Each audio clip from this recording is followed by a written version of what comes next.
గుంటూరు నగరంలో శివారు ప్రాంతాల్లో నివసించే ప్రజలకు మెరుగైన మౌలిక వసతులతో పాటు కనీస సౌకర్యాలు కల్పిస్తామని తూర్పు ఎమ్మెల్యే మహమ్మద్ నజీర్ తెలిపారు. మంగళవారం సంగడిగుంట ప్రాంతంలో ఎమ్మెల్యే పర్యటించారు. ఈ సందర్భంగా స్థానికులు ఎదుర్కొంటున్న సమస్యల్ని అడిగి తెలుసుకున్నారు. ఆయా సమస్యల్ని సకాలంలో పరిష్కరించాలని సంబంధిత అధికారుల్ని ఆదేశించారు. అర్హత ఉన్న ప్రతి ఒక్కరికి సంక్షేమ పథకాలు అందిస్తామని స్పష్టం చేశారు.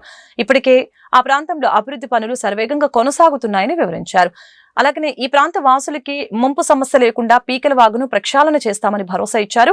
కార్యక్రమంలో కూటమి నాయకులు పాల్గొన్నారు. నగరంలో ఉన్నటువంటి శివారు ప్రాంతాల్లో మౌలిక వసతులు కల్పించాలనే ఆలోచనతో సంగడిగుంట ప్రాంతం దాదాపు 50 సంవత్సరాల పైన చరిత్ర కలిగినటువంటి సంగడిగుంట ప్రాంతంలో అనేక ప్రాంతాల్లో కనీసం డ్రైన్లు కూడా లేనటువంటి పరిస్థితిలో ఈరోజు సంగడిగుంట కబాడిగుంటం ప్రాంతంలో మొత్తం సీసీ రోడ్లు డ్రైన్లతో పాటు అవసరమైనటువంటి అన్ని కార్యక్రమాలు కూడా ఎలక్ట్రికల్ సంబంధించినటువంటి ట్రాన్స్ఫార్మర్స్ని రిపేర్ చేయించడంతో పాటు ముఖ్యంగా ఆ ప్రాంతంలో ఉన్నటువంటి శానిటేషన్ మీద కూడా ప్రత్యేకమైనటువంటి శ్రద్ధ తీసుకొని అధికారులను అప్రమత్తం చేయడం జరిగింది.